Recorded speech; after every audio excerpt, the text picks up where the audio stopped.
Hello and thank you for tuning in to Zippo Lion's Den. This video, I would just like to show you this lighter. It came in this really cool tin.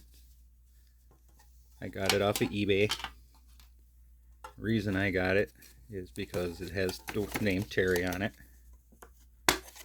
And that being my first name, I had to have it for my collection. 8/22/98 DXIV. It'll be April of 1998.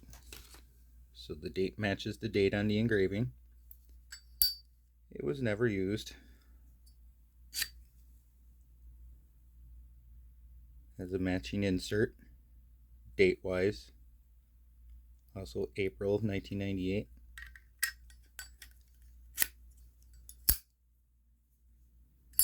Nice click.